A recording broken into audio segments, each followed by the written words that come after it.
Good morning and welcome to this morning session where we were going to have a conversation between Joan Ockman and Dana Kaff and myself. And our topic is actually the profession and architectural education. And this is a fantastic opportunity, I believe, with two such distinguished actors, scholars within the architecture profession, which clearly illustrates the possibility of actually doing scholarly work as a part of architectural practice. And you represent two distinct regions, actually, academic regions in the US. Joan from the East Coast, Cambridge, Massachusetts, and New York City. And Dana from California, first Berkeley, outside San Francisco, and now Los Angeles. I think there's also that these regions, in a way, reflect two, in a way, different profiles. I mean, Joan has a more history theorist position, while Dana has been doing work in design theory, more hands-on work, especially on urban design and planning. So we have a fantastic sort of range here, illustrating, how scholarly work can be performed and make a difference in architectural practice. And my idea is that we would start possibly by mapping your background a little bit and your careers, because I think that what happened in the 70s and 80s is important for what has actually happened later on in your work. And then we could dive into some of your projects, especially in Dana's case, Architecture, the Story of Practice, published in 1991, which was a main reference actually in this field for how to study practice, in practice, you might say. And in Joan's case, the book Architecture School, which was published quite recently, 2012, which is the first fully documented anthology in history of architectural education in America, in North America. And it's actually the only full presentation of architectural history sort of in the world. In that case, it becomes a platform for this kind of research. Although, of course, we have to have in mind that things may be different in other parts of the world. But it's actually the main platform. So both these books actually are platforms for research on education and practice. So we will dive a little bit into these products, and then it would be interesting to hear how you look upon your practice today. I mean, how have things changed? What are you now interested in and how are you addressing the issues that you once brought up earlier in your career? And I think we could start with Joan. Already in the 70s, you were connected with the IAUS, the Institute for Architecture and Urban Studies in New York, and you were an editor of the famous and legendary journal Oppositions. You were one of the co-translator of Aldo Rossi's Architecture of the City, which opened this text for the whole world, actually, because many had actually read it in Italian before. So we have this postmodern sort of development in theory there. You taught for 20 years at Columbia University, in Graduate School of Architecture, Planning and Preservation. And you were then a director of the Buell Center for Study of the American Architecture. So this is it's a fantastic achievement, actually. And during this process, you have published several items. And one of them was, of course, Architecture Culture, 1943 to 1968. This important anthology, which was published in 1993, and very extensively used also here. I mean, these are products, actually. I mean, all of your products that sort of jumped into our reality in Sweden during these decades. And of course, in the 1980s, when I started my education here, I didn't know exactly the context of all these products. So that is something that I've learned over the last 10 years, sort of, something that I've learned afterwards. And I think that goes for much of what is actually produced within architecture theory, that we don't know exactly how the context looks. And the context might be very important for how these products are actually performed and what they mean to us.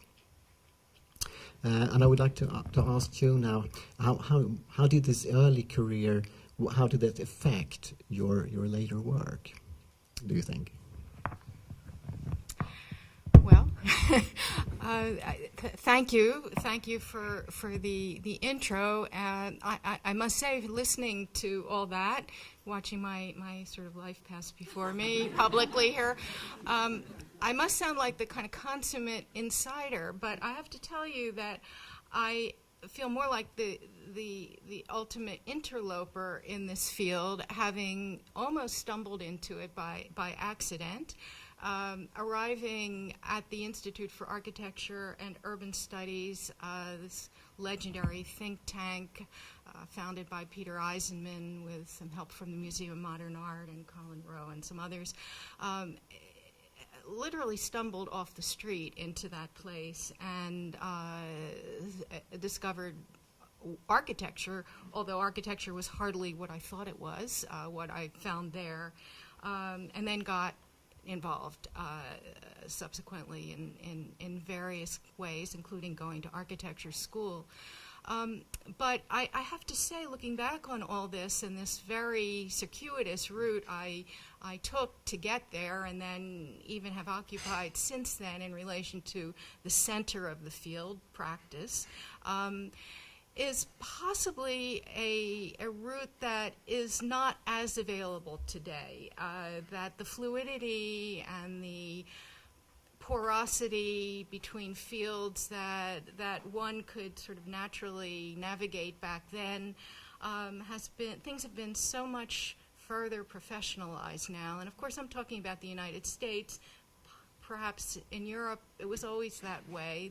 The routes were pretty prescribed, but one could sort of find one's way back then. And so, coming from background in literature, a year in law school, I suddenly, found myself in the world of architecture, and one could do that. But of course, what that does for you or for me was to give me a certain kind of broader picture, some perspective on this field, and maybe I've been able to bring that to architecture a little bit. Interestingly, in this book, Architecture School, that came out in 2012, the book is set up in two parts. The first is a chronology of architecture education. I made bold to go back 300 years in North America, which to us in North America sounds like a really long time, but I was assured by experts who work on the early history that this was okay to do. But it was possible to kind of think about a longer history in North America in this very syncretic way, the different kind of avenues that were feeding architecture education early on, and to think about what got sort of left behind along the way, and as things became more and more standardized by the second half of the 20th century, to even think about what got lost or what we might discover now in our own period that would be worth going back to.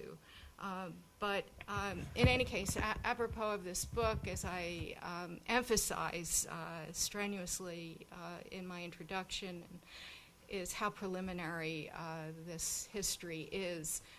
One of the revelations that I found in starting to work on it, the occasion was the ACSA was celebrating its centennial, and they came to me about 2.5 years in advance and said, "Do you propose a project to us?" And totally naively said, "Well, I don't think there's a history of architecture education. How about if we do that?" And with 2.5 years lead time and an absolute deadline, because the centennial was going to be celebrated no matter what, this book sort of got off the ground. So I'm deeply envious of your 5-year project that's been so carefully structured, and people have been distributed so carefully across the different parts of it. That's not how this came together. This came together really on the seat of the pants and very fast, and so it could only be preliminary. The other thing, of course, I discovered in working on this is how bad the archives are. You know, I'd go to different schools and say, do you have a history of your school? And most of them had nothing. Some of them had something, but that something was often a completely boosterish history, you know, how marvelous their own school was and how it came to be what it was until. So that was pretty useless. And so that unevenness, that spottiness in the archives, plus the territorial reach, because since the ASA happens to be both U.S. and Canada, we had a whole other extra geography to try to do justice to in the book. So in any case, this was a very fast production, but I hope it opened up a field for further research and worldwide. And I have to say, it's been very gratifying since 2012 to be approached by various schools, various countries actually, like France also undertaking a really large project right now to write the history of architecture education in France, thinking about the differences in these different settings, and has made it all the more interesting. What I was starting to say before is one piece that didn't make it into this book that I regret. The book is set up as half of it is a kind of chronology, chapters that go from the beginning, 300 years ago, up to the present, 5 chapters, I think. Then the second half of the book is what I called a lexicon, which was a kind of thematic arrangement of choosing topics and having different people write on those. So I really wanted to have a piece in that lexicon section comparing graduate education in architecture to graduate education in other professional fields, medicine, law, and others. And really for reasons of time, the person that was going to write that couldn't in the end. So that's missing. So that's another piece, I think, that bears thinking about, that so little has been done on. Interestingly, at the beginning, 100 years ago, when this ACSA was founded, they were looking to medical education as a model for architecture education. Anyway, these kinds of comparative views, both geographically and also in terms of disciplines, I think are work to be done for us. So I hope that's a product that is going to now be forwarded by so many people and coming from all different places. Thank you, Joan. And we could dive into the methodology of this book a little bit and its results later on. But we turn to Dana, and you started your career in California, and you did your PhD work in Berkeley. And compared to Sweden, I mean, here schools of architecture are normally actually situated at polytechnics, this means that we don't have the full range of academic studies around us. But Berkeley was a place where you, especially social sciences, flourished at that time in the 70s. So I suppose it was possible to draw from all these scholars that were around at campus. There was one interesting thing. From that PhD work, you draw this book, actually. During the 80s, so it was published in the 90s, but I suppose that much of the work was done at architectural offices all over the US, also on the East Coast, during the 80s. And after the success of this book, you started to turn to urbanism instead. So this is an example of this fast-forward urbanism, published quite recently, Rethinking Architecture's Engagement with the City. And also The Provisional City, which was published earlier, about Los Angeles, was in part of this urban shift, in a way. that was a part of your career. I also saw that actually that you had studied before you started. Actually, studied design psychology, and I suppose that this range of other kinds of studies and topics and subjects might have been important for the development of your work. Excuse me. I feel like Joan, like, how far back shall I go? I'm kind of a private person in spite of my sort of exuberant personality, so I'm not going to take you back to the childhood, which was on a farm. So I think my introduction to architecture was probably much more vernacular and ad hoc than it would be if you grew up in a city. But really, I think what you're alluding to, Anders, who must have our resumes etched on the inside of his glasses. How does he remember that kind of stuff? I mean, it's so impressive. Berkeley was a sort of place where you felt like you could do anything at the end of the 70s. It had, really opened up in a way, and I think I went to architecture school because, maybe like you're saying, having gone to law school and studying literature, I didn't really know what I was going to do. I'd been an art student and a cognitive psychology student, and I loved them both. And it seemed like architecture at Berkeley was the kind of place where you could continue doing that. And in fact, the education there was so open-ended. I had to take architecture studios, so I took the equivalent of a master's degree in architecture, the professional degree at the same time, because it was thought then that in order to do architectural scholarship, you needed to know something about the practice of architecture, which was an interesting idea. I think after my class, they felt that we ruined the architecture master's program because we came at it so critically. So they didn't ask students after us to do that again. But I felt fortunate to be part of that cohort. After that, though, I studied in linguistics and psychology and anthropology. I did a lot of work with a similar kind of grant that I have now, a Mellon-funded grant that put linguistics and psychology and art together. We made films of people's actions without speech, and I don't know, some kind of strange experiment at the time with some really important linguists and philosophers. John Searle was working there, and Wallace Chafe, and so it bred a kind of cross-disciplinarity, I think, in the work that I was doing, and also everyone that was in school with me, so I wasn't unique in that regard. I had a sociologist, a guy named Russ Ellis, who was part of the book that was referred to yesterday called Architect's People, who was one of my principal advisors, and my other advisor was a design theorist that came out of Horst Rittel's school from Stuttgart.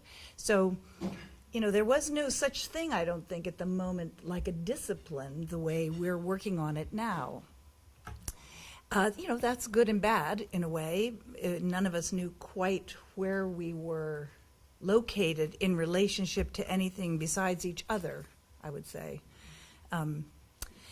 But it's also meant that I've been super interested in the post-studies. It's probably what made me study the profession, because I didn't have a sense automatically of what it was about. So it seemed to me mysterious, like how we made those things that we were calling architects seemed as likely as how a Trobriand islander learned to think yams were important, right? I mean, it just seemed foreign. So going into these offices and watching that happen was very fresh in my mind. And then taking that back into the classroom was extremely interesting. And so Horst Rittel had a lot to do with that with me.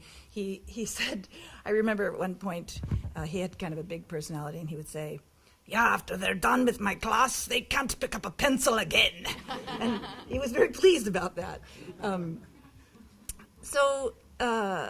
I think it has set a course for me of not feeling like I couldn't teach history theory and studio, which I started off teaching studios.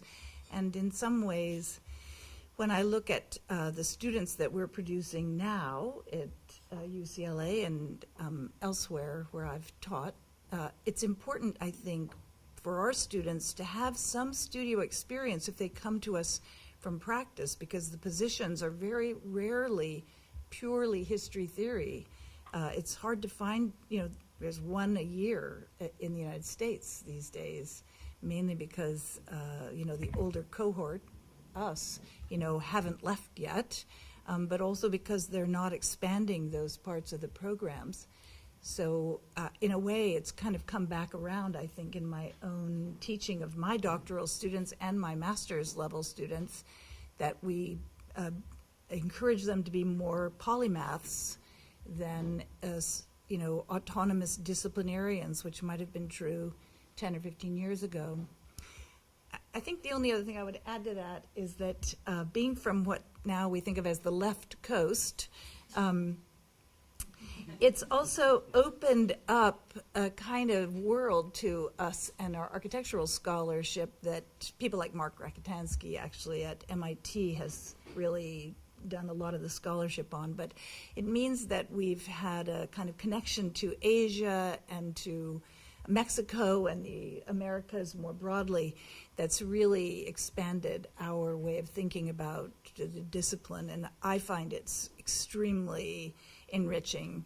I mean, in the same way that feminist and queer theory has really opened up new ways of looking at our scholarship, looking outside the European tradition has been profound. So my own work now is bridging between humanities, urbanism from urban planning and architecture, looking at the Pacific Rim, mega cities on the Pacific Rim. And, that's really changed. It's like a whole new course in my scholarship. That's exciting. I have one last thing, which is this idea that I shifted from architecture to urbanism was only because I wanted to do political work. And I found that every time architecture dealt with the political outside of architects and clients, it was when we hit the urban. And so I'm still profoundly connected to architecture, but I find that it's at that intersection where architecture is urban that it's really easy to get into the more cultural and political and social agendas.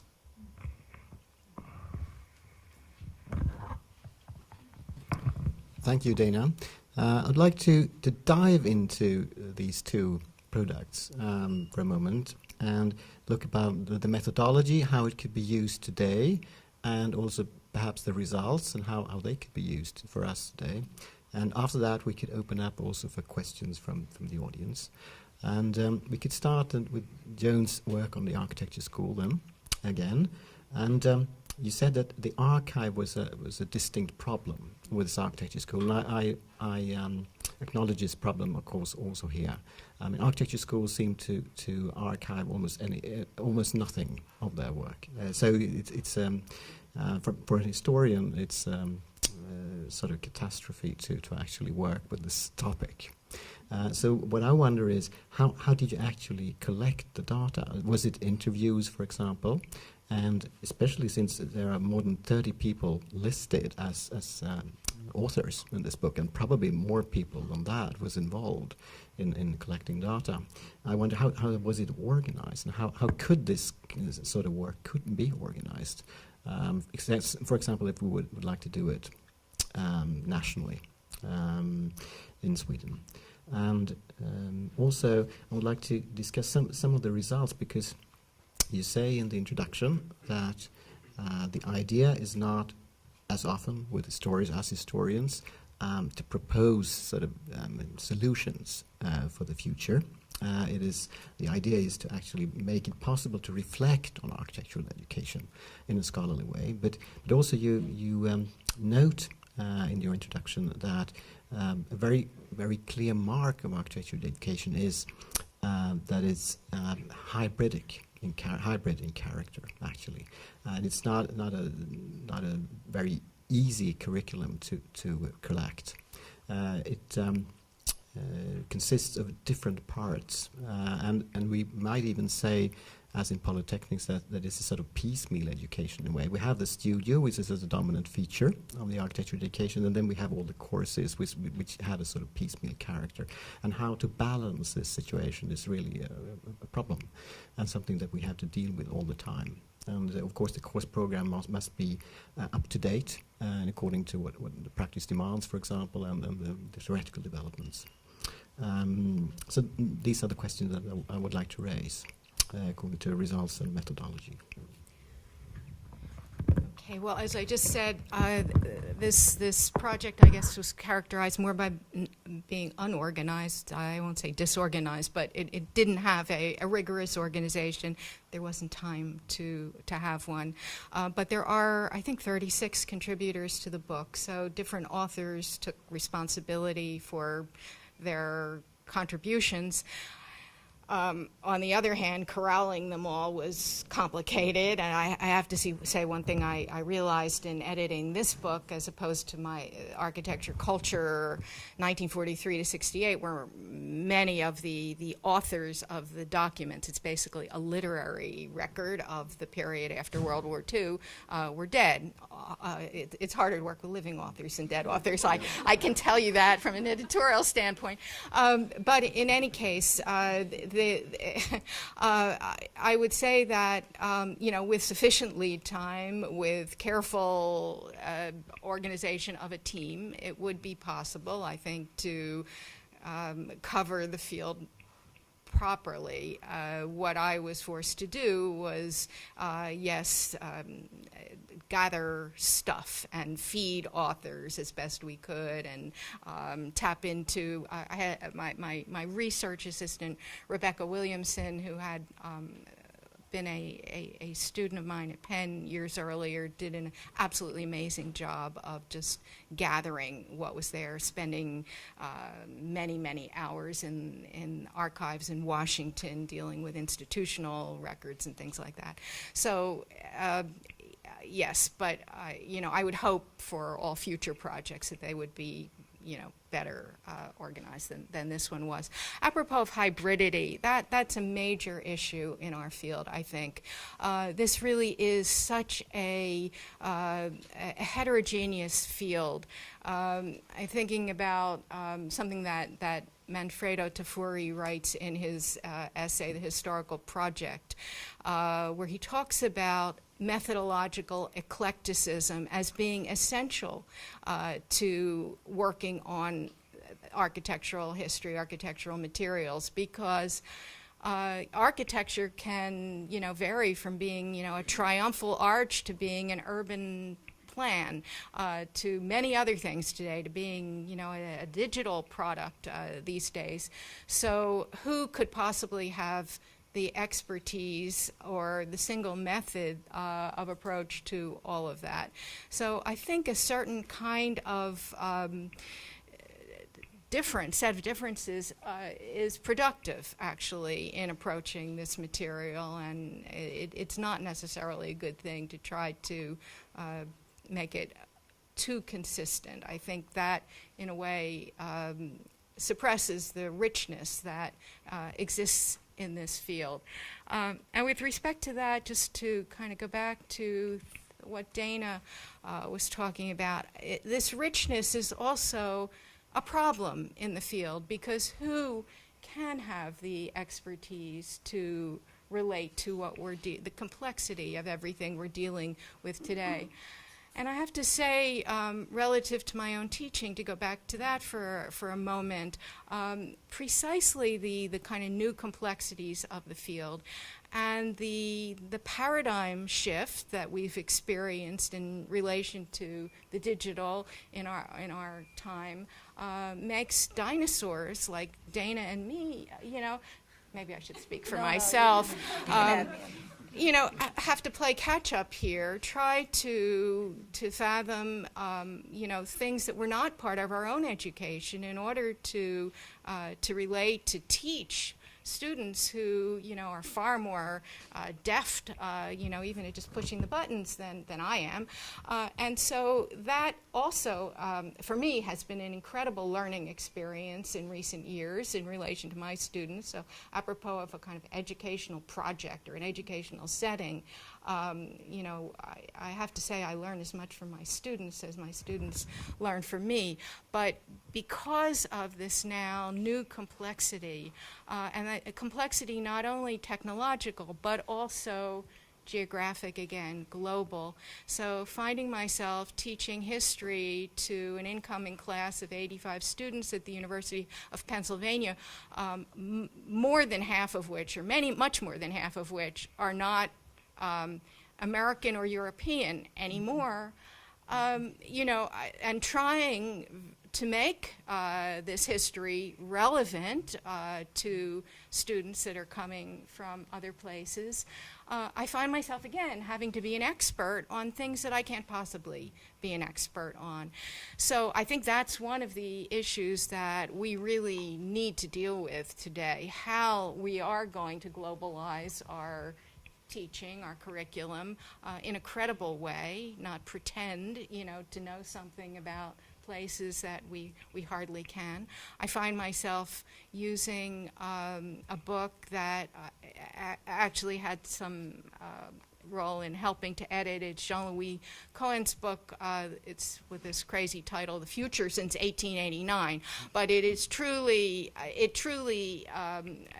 attempts to be global, to kind of cover every place on earth that might have made some contribution to the history of modern architecture. On the other hand, it's so easy to get lost in the forest for the trees, and to have that kind of big cross-cut is at the expense of having real depth. So how do we balance issues of breadth and depth with what we're doing? And in a project like writing a history of architecture education, maybe if you're just working on Sweden, you have more focus just by definition. But if we think about the history of architecture education in Europe, which was a kind of gauntlet I threw down after finishing this book, let's have that one next. I mean, the problems of doing that are enormous, and then if we compound them with the rest of the world, we know that who can produce this? How do we all produce this? How do we distribute our knowledge? And of course, I guess we have some models for that on the internet, and now there are kind of these distributed networks of knowledge that might help us actually to figure out how to organize projects of this kind of scope. Yeah, I suppose that there is a difference here between Europe and the US, which consists of the fact that in the US you have a sort of external control of all these schools actually. And the ACSA is one of those organizations that sort of secures that. But the comparison in Europe doesn't have the same authority, actually. So it's much more diverse here. That makes it more troublesome, I suppose. So there would be an even more troublesome project. I don't think we would go through with that in a couple of years. Probably take 2 decades or something like that. But to turn to Dana's work with the architecture of the story of practice, interesting thing is here that besides mapping the history of architectural education in the US at that time, you also studied many offices, as I said before, and you did it with a sort of ethnographic method. And what I was interested in here was how could that method be developed today? So if we want to study the big firms, for example, in Sweden today, how do we do it? And I know that one thing that you decided to do when you wrote this book and did all the collection of data was that you decided that design is actually not just what is going on the desk, but it's actually almost everything that is connected with architect's work. And you have a sentence here which says that quite radically that from office staffing to client relations, from telephone calls to negotiating a contract, all relevant activities become part of design. And that makes it even more difficult actually to study it. So how did you do that? Did you observe, for example? And also you have in your conclusions quite clear suggestions actually for change, and one of them was to modify the studio according to practice needs. Another one was to deal with the professional practice courses, for example, the internship years, and then continuing education and professional recognition. And I think that these are all although there have been some development in this, I mean, these are all things that could still be dealt with. How do you look at that now? I've forgotten what I recommended.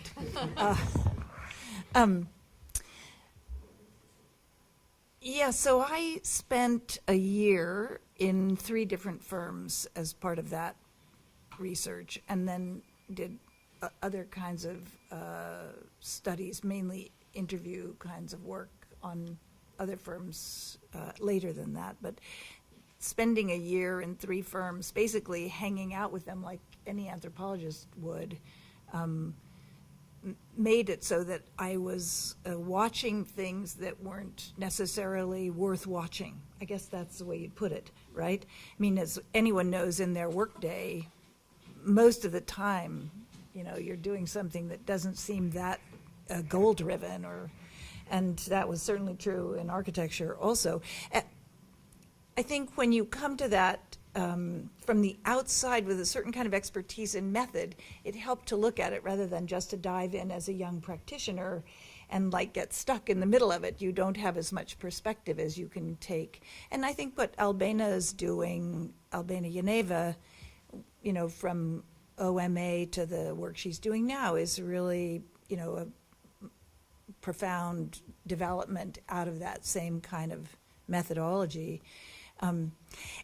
In a way, I think that the idea of having recommendations out of one's research is maybe more interesting than the specifics of those recommendations, and that's something that's carried on with me that's really relevant to the way I'm trying to change architectural education now.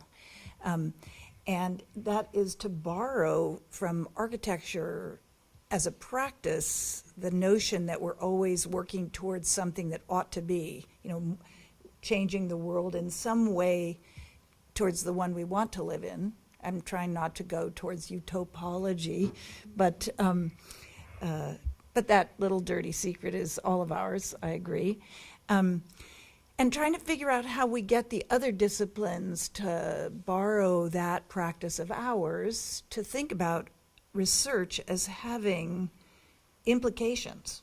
So if we think about, sociological research, the idea that you'd make a recommendation at the end of it is almost antithetical to the nature of the research itself. The observer isn't intended to get involved in how things ought to be, but just to describe the way they are.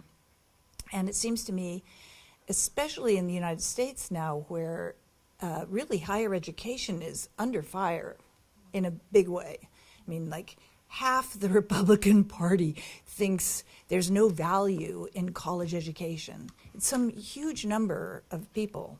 It's hard to imagine. I mean, and it feels like our burden and duty is elevated all of a sudden. And partly, I think, not to make ourselves, somehow politically correct or, to respond to that. I think the real issue is, how do we show the relevance of what we're doing without also undermining the quality of our scholarship? So to me, that's the kind of interesting question. And I think the methods that we use and the way we think about those as having implications is critical. And I think architecture has the lessons for a lot of the rest of the university.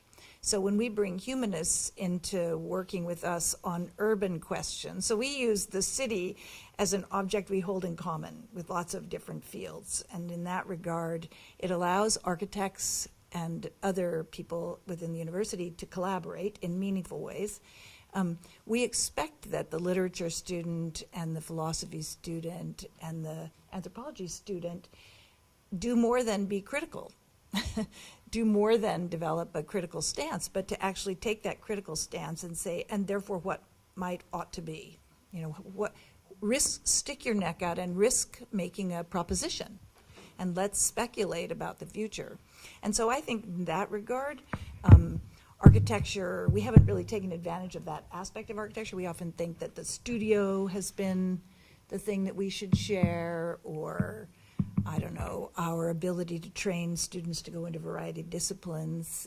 But I actually think it's our forward-looking models that we we can borrow their methods of scholarship, like we borrow anthropological terms or sociological terms. I think your work is doing that kind of work with sociological studies. But we should give back this idea of the sort of what ought to be the ontological. I don't think I answered your question, but maybe I answered the one I thought was... Can I respond to that in one way? So for me, this issue of how do you translate research into practice or research into creative work is really a profound one. And I think about something like, the famous Las Vegas studio of Robert Venturi and Denise Scott Brown, Stephen Eisenhower, 1968, taking a group of students from this privileged East Coast school, Yale University, on a trip to Las Vegas, then identified as the most kind of corrupt and Slumming it, really, yeah. Slumming it, that's precisely the word. So we have the high, educated elite academics coming to observe what's going on the commercial strip, and then coming back to New Haven, and what do you do with this information you just gathered? Well, you make wonderful diagrams, you produce photo montages, you produce an incredible book. And then what? Then what do you do with it? Is everything destined to become a book? That's a kind of Mallarmeian vocation, and maybe that's the attitude of somebody like Rem Koolhaas to his excursions, his expeditions to the Pearl River Delta or to Lagos.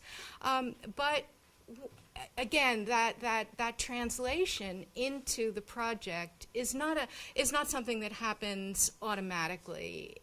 It's a problem. So again, research today is the great mantra, the safe conduct path for everything we're doing in architecture school. But there are problems with that mindset, I think, that need to be carefully sorted out. So that's one part of this. Dana, there was something else I wanted to respond to there, but I've lost it, so I'm going to...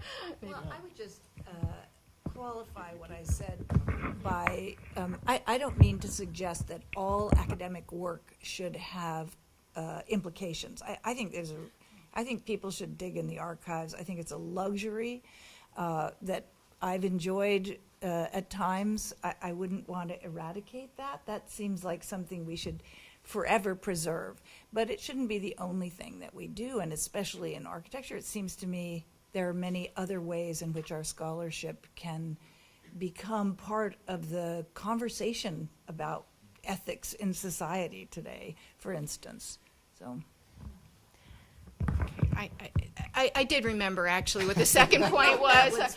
So yeah, Dana raises this issue of what are some of the unique or specific features to architecture education that we might be able to contribute to a bigger picture, and certainly one of the ones that has been cited from the beginning as being very special within the culture of architecture, so-called studio culture. I think we heard from Brady yesterday about some of the problems with studio culture, in particular the crit, and the way that has often become a kind of a really destructive situation. I can remember when I was in architecture school, the idea was to reduce the girls to tears, in one of these situations. On the other hand, it's a model of also, at its best, of collaborative work, of a kind of back and forth that goes on between the instructor and the student in a very live way.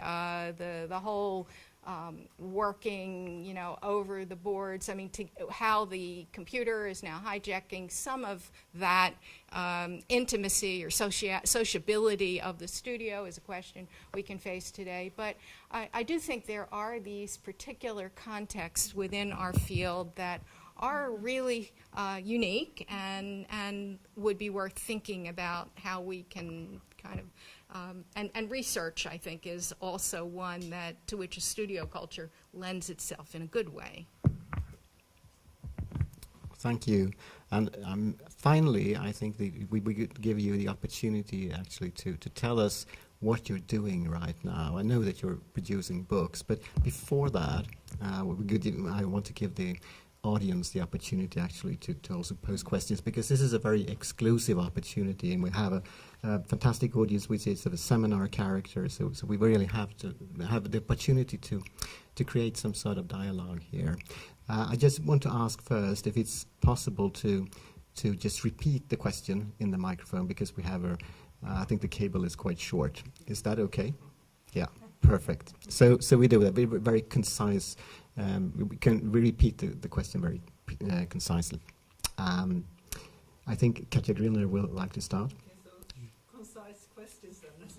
Yeah, perfect. Okay, one perhaps comment first, which I think it's really interesting to bring up learning from Las Vegas. I think that's one interesting example, and then there are many others.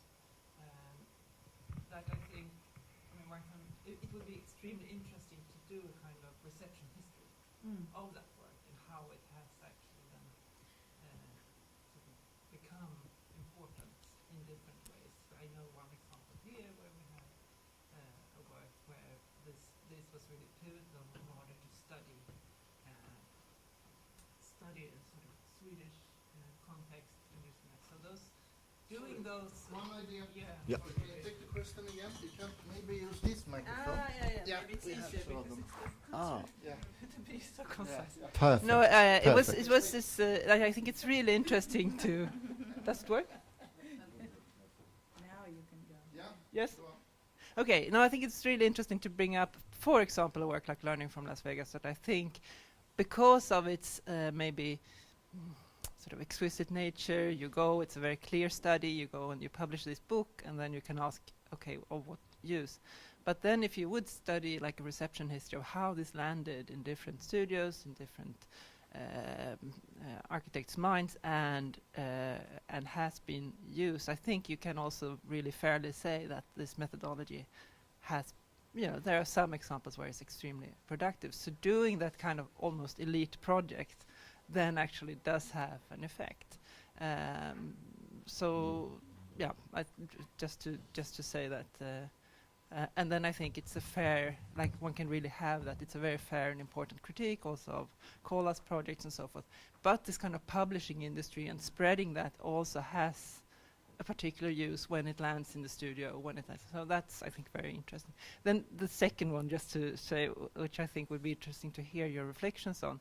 Yesterday was brought up, Dana, you also brought up this question of like how much has happened and the kind of stability of architectural education around the world, which is interesting in contrast to the kind of, we know there are so many different contexts, geographical locations, but still there are some things that are really seems to be almost the same.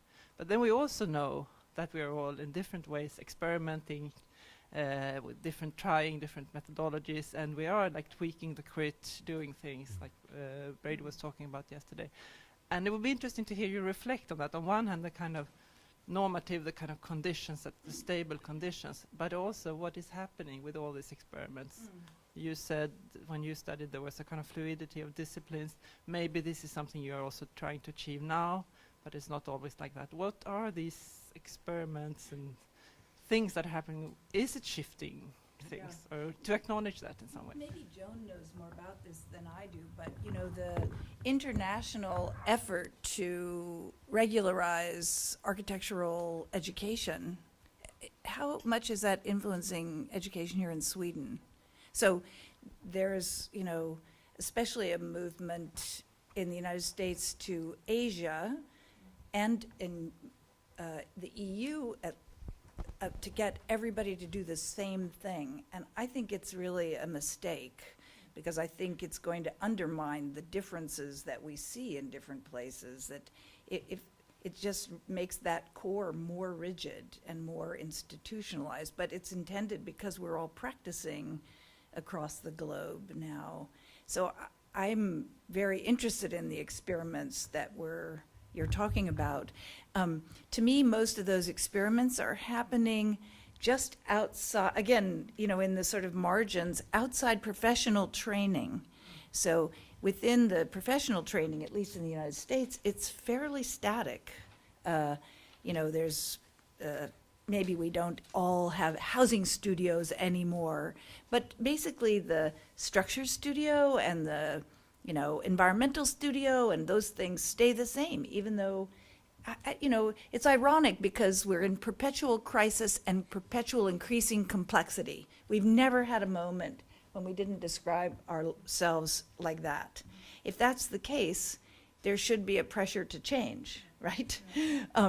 But to me, where that change happens is on all the sort of interesting electives or whatever you call that. And here, it's in seminars, it's in the extra studios that people can take. So the most creative work, I think, is looking there. But it would be great to have another volume of those kinds of studies from around the world, really. Actually, yeah. We need to have that kind of, I'm sure Joan is up for that. No, They're still alive, I'm afraid, Joan. I We know. could do something about that. But No, I've said never again, although I've said never again before too, so who knows. But anyway, apropos of the Las Vegas studio, I agree with you. Obviously it was a seminal event, and it's inspired so much aftermath in different places, and even acknowledging that the problem of translating from research into work, into creative work, is problematic.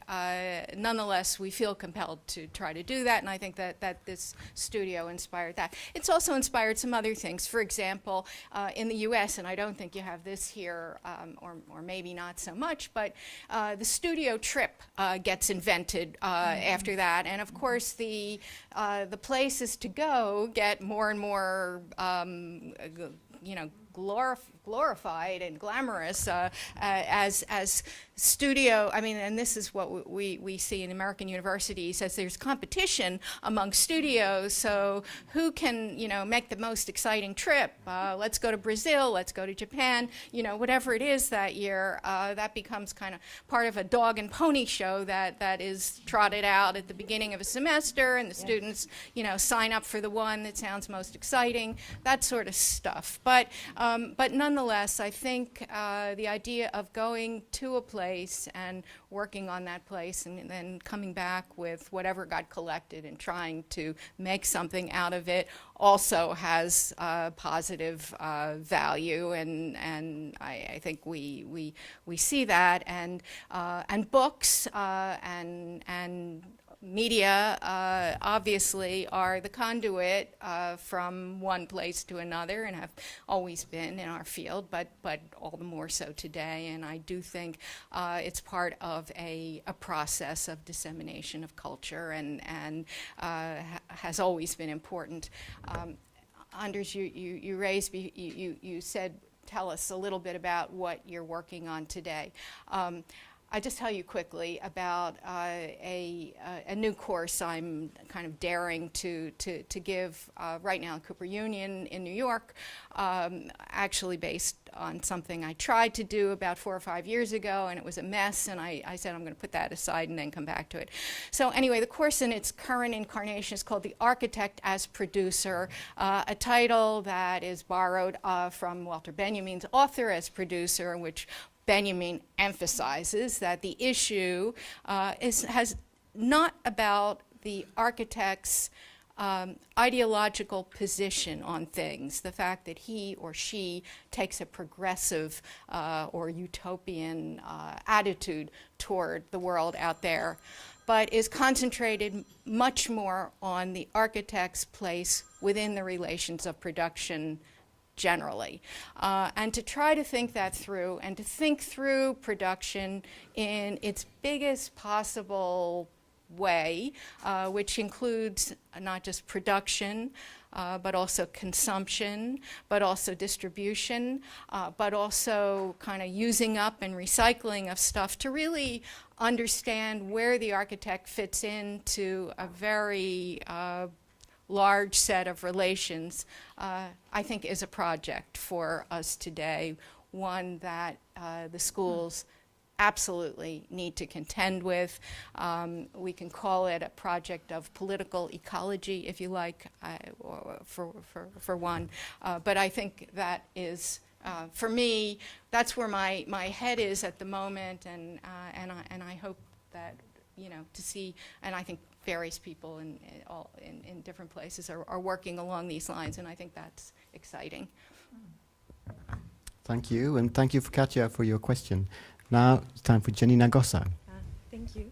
I have a question for Joan, but sort of drawing up on what Dana said, because I was a bit struck by your comment that the goal in studio was to reduce girls to tears.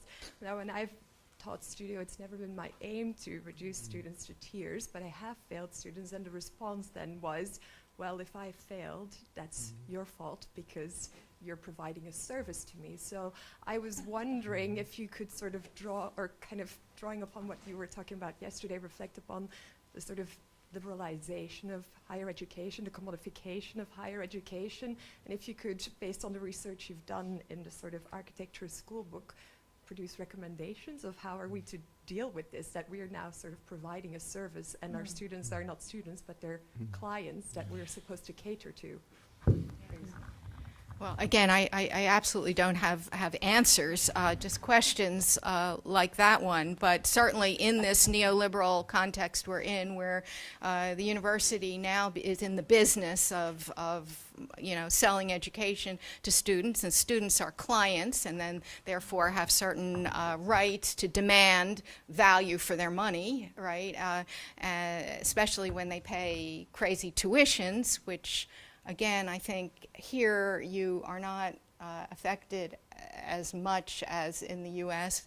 we are by that. The system still has more kind of enlightened values built into it, which is why I suggested that maybe education still has this kind of, is still a kind of utopian enclave in relation to other things, which also makes it a bubble that makes it, you know, different and separate from the real world, and that is also, the other side of that is that it's a problem.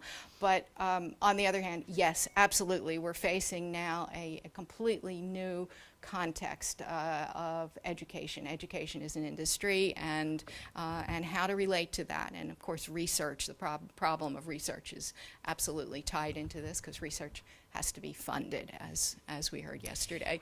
Let me just add one thing to that, which is now that I'm teaching humanists and planners along with architects, it's really interesting that their work never goes public. So it's, for most of the humanists that I'm working with, it's the first time in my classes that their work gets put on the table and we talk about it as a kind of critique or as a kind of evaluation. And that's an enculturation that we remember, I think all of us, when we first joined architecture schools, and how sort of horrifying it is the first time you're standing up there and feeling like you're being, you know, 1,000 cuts. But to try to develop a conversation, a discourse in which constructive and critical conversation can take place seems to me really of the essence. And to do that publicly is really important. So I think we have to think about those conversations. I think that's partly what you were talking about yesterday, Brady, but I don't think that means that we need to make it, continue the everyone's above average model of the world. But at the same time, we don't have to establish those kinds of hierarchies that we really enculturated in architecture, where the master and the novice are in that fundamental power relationship. If we, in the United States right now, it seems clear to me that if we don't develop a critical culture amongst the students, we end up with the kind of leadership we've got now, right? That's part of the problem, is that there isn't a critical culture by which one can evaluate one's own positions. So I think it's an important question. Thank you, and I leave the word to Sten Gromark. Yes, thank you. Is this mic on? Yes. I just want a little bit curious about your perception of change, actually, in this context. I mean, you have a profound knowledge of the profession in historical terms, and also the developments in architecture history. I mean, the critical moments of change, and what is your philosophy of history? I mean, there are sort of continuous movement, there are sort of tumultuous movements, situations in time. I'm just curious how you perceive of change, because I think that's a critical aspect of historical development. Yeah, right. I mean, history is a big loaf of bread, right? I mean, you can cut it anywhere you like, but in terms of periodizing history and thinking about newness and how different the situation we're in today is from where we've been, you know, obviously historians choose events as markers of change. And looking back on the last 20, 25 years, for me anyway, the end of the Cold War and the invention or the kind of popularization of the internet, so roughly between 89 and 93, something happens. And that is world shattering, I believe. And I think since then we have been faced with continuous change. I mean, I sort of can date myself by saying that I remember when you would Google something and you get nothing. You know, there would be a subject and there wasn't information on Wikipedia. It didn't exist yet, or there'd be like big holes, right? Everything is filled in now, and I do think, you know, the relation between the hand and the eye, the material and the immaterial labor has profoundly changed in our time. And that's the kind of change we're contending with. And when I say I feel like a dinosaur, my students, I think, are, you know, they're genetically developed farther than I am in certain ways. And so I would argue that something momentous did occur and that we're dealing with it now. That seems like a good answer. Do you want to talk about how things have changed in the profession, or mostly in? Well, in the profession, in architecture, perhaps it's critical situations. Referring perhaps to Las Vegas, or I'm sitting and thinking about, for instance, I'm very attached myself to the situation in France, May '68.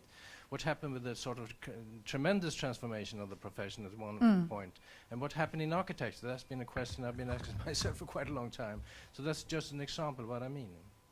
Well, maybe this is tied to our whole conversation about neoliberalism also, but I think some of the changes that are going on within professional practice are filtering back now into architectural education in ways that we're not so aware of. And, you know, Frederick, I think you'll have some things to say about this, but our students, you know, when I started teaching, most of the students that we were teaching to were the ones that were going to go into a small practice that was going to have a critical practice. They were going to do interesting work. It was going to get published in magazines. All of that is sort of, you know, gone, right? There's no publishing really per se, except for on the web, which is much more fluid, politely put. And many of our students end up in very large firms. They don't end up doing design of a whole entity. They go to these big firms in part to pay back their student loans, because it's the one place within the profession where you can get health insurance and a steady income that's competitive. You know, it was not that long ago in the United States that they found that architectural, I think it was right after the recession, like 2009 or 10, architectural salaries were the lowest of all the professional schools, just above social work. And, you know, I mean, that's low, you know, laudatory, but low. So, you know, what the careers are that we're preparing our students for, I think, is really an ethical question that we have to ask. Now, many of my students end up in some form of Silicon Valley tech. And everyone in Silicon Valley calls themselves a designer, which is interesting in and of itself. Most of those people are actually doing marketing, but that's where design label has fallen to. And I'm not so sure how we should be thinking about training those students. You know, in that change that's happened in the general economy of architectural practice growing larger and more dominated by large firms, which I think it's been happening in Sweden longer than it has in the United States, and other forms of practices that have borrowed design and now are borrowing our designers, you know, we are facing a different kind of audience. And I always think it's important to, you know, deal with your audience. So I don't think we're doing that very systematically, and there hasn't been much good research about it. You know, Frederick's book is a good piece of research that will really contribute to our understanding, I'm sure. Most of us don't know where our students have gone, though. I don't know if you do. We don't study our alumni very thoroughly, unless they're giving us money back.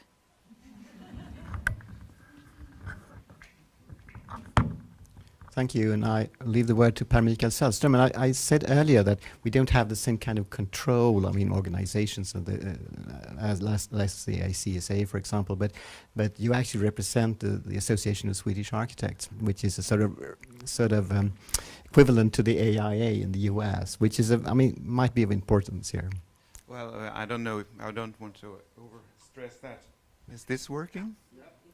And no, but I was actually in charge of constructing or building a program for continued professional development in Sweden over the last 20 years.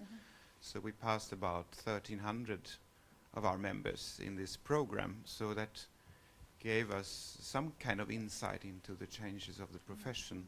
So there are, of course, many things you can discuss here. So I'm very interested in your work from that point of view. But what I would like to bring up today is this notion of authorship and collaborative work forms, and how you think, because from one point of view, from the market point of view, it actually emphasizes the authorship in a artificial way or superficial way. But in reality, what we see is that the real ideas or the genius or whatever it is that creates good architecture is actually much of a collaborative thing. So this relationship between authorship and the branding is more and more loose or more and more manipulated in the market. So what is your scouting here? How will we deal with this challenge? As I'm not a young architect anymore, but for a young architect who wants to know how to find a strategy for the career, how should this person think about these things? Well, I think it's a really important question. I would just offer a few tidbits of evidence. One is, for example, that in academia now, when I review cases, I'm sure Joan does the same, I don't have to any longer argue for the woman in the practice in particular as having had an equal contribution as her partner. So that really, 10 years ago wasn't so clear. If it was, Dana and Anders Associated or Inc., every time we came up for review, there would be kind of a nod to Anders, but then Dana would really have to go through a mill to show that I was equal in the practice. That just doesn't happen now. So the practices are considered, the collaboration is considered equal. And I take that as a, bellwether that basically collaboration has become more common and accepted. I think when you see young firms practicing, it's better not to name it Anders and Dana. It's better to name it, M2 or something like that, right? And we see all sorts of interesting practices like that now, which have a name and a very loose affiliation of practitioners, and the brand of that name is the thing that goes forward. And I also take that as a kind of indication that maybe the, you know, Frank Gehry on Broadway model of architecture, you know, that's what they named his high-rise, isn't the only way. It certainly will continue to be a way, but it isn't the only way that branding can work in architecture now. Yeah, I completely agree. I think there has been a shift to an acknowledgement that architecture is not produced by the single auteur, but by a very complex group of people. By virtue of the increased complexity of architecture itself, the recognition of all of the consultants, of the team. So that's a good thing. But there's no doubt that there still exists this schizophrenia between a celebrity culture on the one hand and the rewards for that. And then an anonymity. And, you know, historically we can think back, well, yeah, wasn't Walter Gropius talking about teamwork too in the olden days? Of course, he was also a very, very charismatic figure, so despite the team, it was always, you know, Gropius who was the figurehead name there. And even thinking about the origins of a big firm like SOM, where initially they never even acknowledged who the partner was that was principally responsible for any project, and then little by little it got out that, oh, Gordon Bunshaft was the really talented guy in the New York office, and yes, we should credit Leverhouse to him. So, you know, I think there are lots of good intentions around the kind of collaborative and even realities, and yes, firms, you know, what today want to call themselves collectives, and, you know, they really do salute this flag. But it's because of the seductions of, again, celebrity culture and the market, you know, it's more complicated than that. I'll leave the word to Helena Mattsson. I was just thinking of one thing, the relation between the profession and the education, and I think, I mean, one really important thing today is that education also has a certain independence in relation to the profession. Now we see this field it's changing very dramatically, as you say, and we have the new N-words that Joan told us about yesterday. And I mean, the profession has changed very dramatically the last 10, 20 years. And of course, the profession says, like, we need this kind of knowledge. You have to produce students, you know, that are able to act in this new field of, you know, actors, powers, structures, or whatever. But then I think it's extremely important for us to think that, okay, but we are also acting in this world, and we need to, you know, really reflect on what kind of architects are we producing. We could produce, you know, architectural subjects, so to say, that could act in a different world, that could act on markets that are not only relating to these commercial markets. We could enter new fields, I think. And this also, of course, relates to, I mean, the importance of creating critical subjects and critical thinking. So I think this communication between the profession and the education is, in one way, a field of conflicts, of course, and it must be some kind of ongoing discussion all the time, because that's also something very productive, but we also need to be independent.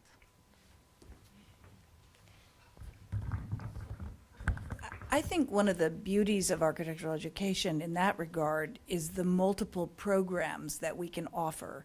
So to me, the relationship between, say, doctoral studies and professional studies is really important, because with doctoral studies in particular, you can set a kind of course that at least I feel is much more difficult to set amongst our professional students, to whom we have some ethical responsibility now with them having, you know, $100,000 to $200,000, what, 800,000 to 1,600,000 krona debt. You know, I don't want to train students to a career where, you know, their question about being my clients or consumers of my services really rings true because of the fact that I'm producing someone that doesn't have a way to repay me. So, you know, that kind of ambivalence is really problematic, I think, in educational systems like ours where you pay. But I do think that one of the resources then is our doctoral studies students, and for us we also have master's students and some undergraduates who aren't part of a professional training, where much of that discourse can go on and is shared with the professional students. But I totally agree with you. I just think it's really more fraught now because of the cost of education. I don't know, is that true in Australia also? Yeah. Uh-huh.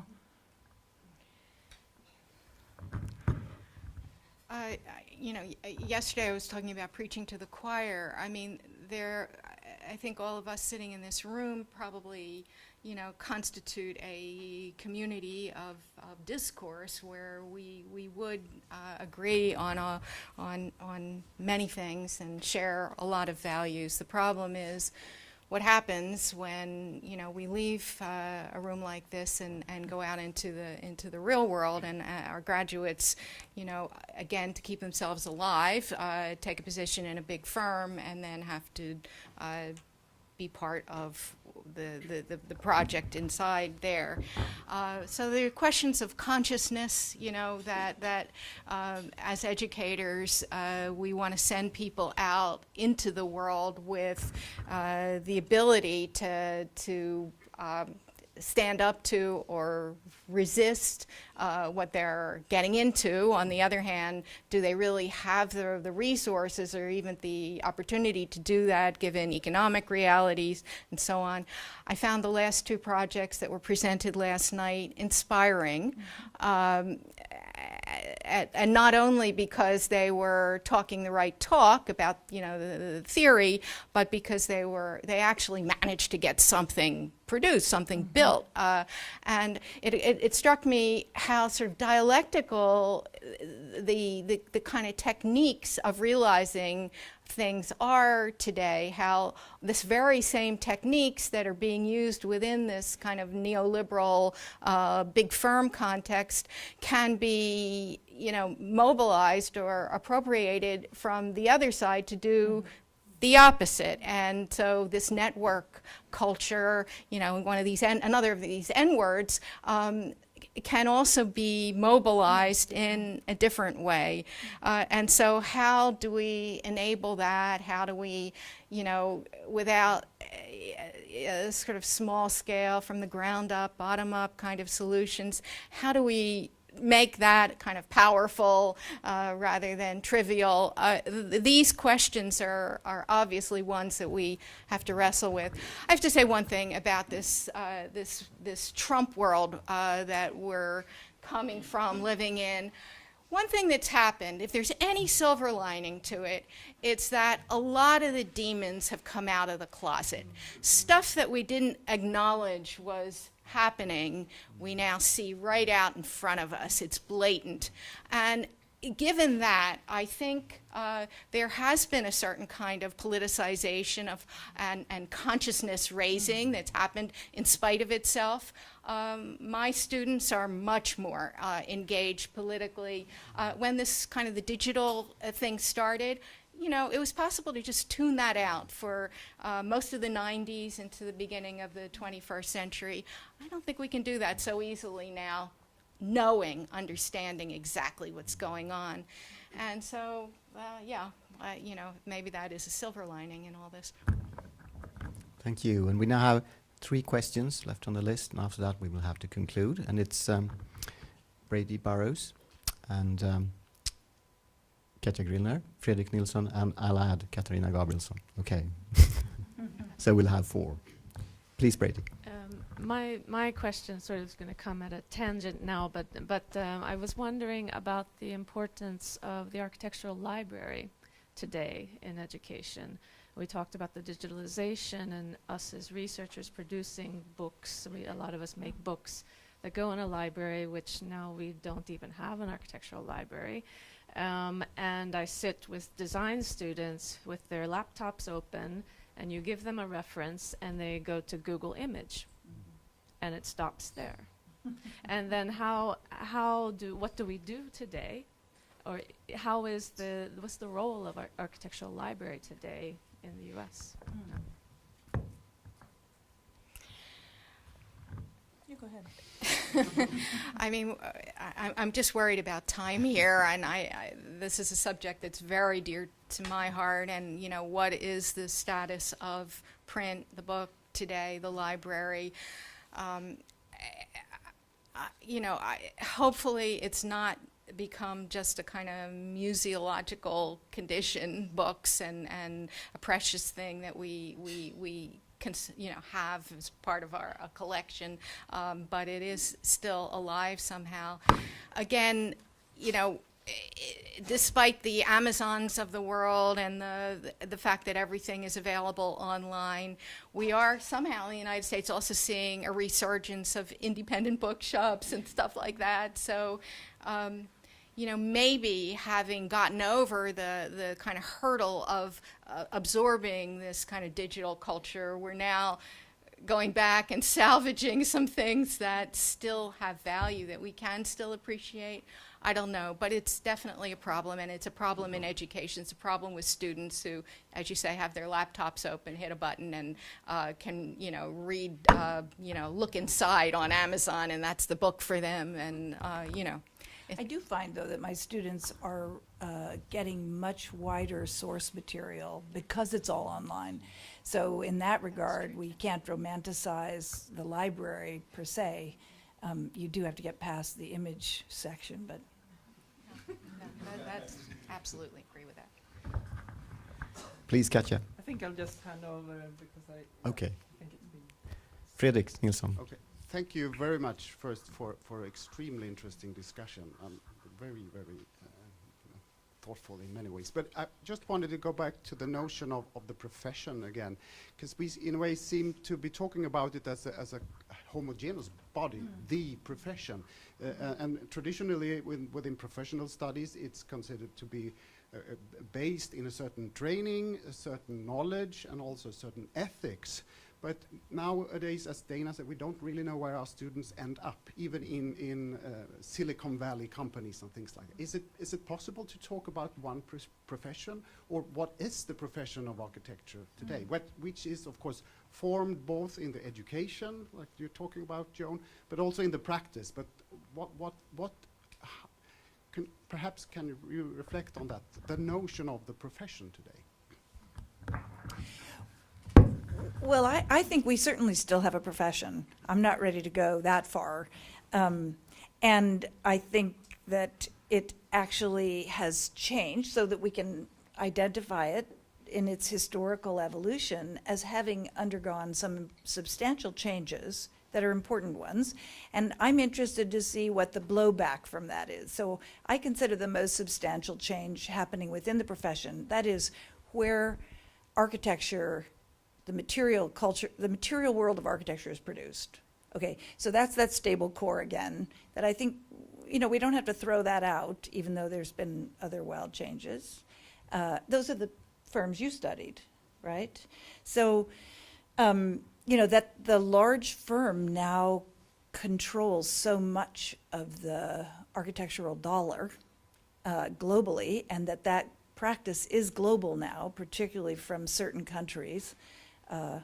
That's a really interesting shift.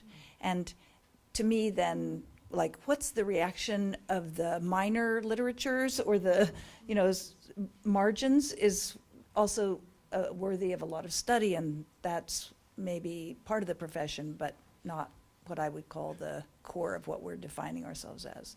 So. Yeah, I think you're right. The profession is highly diverse, just the way schools are diverse, or even more so, and go way beyond the difference between, say, the large firm and the boutique firm.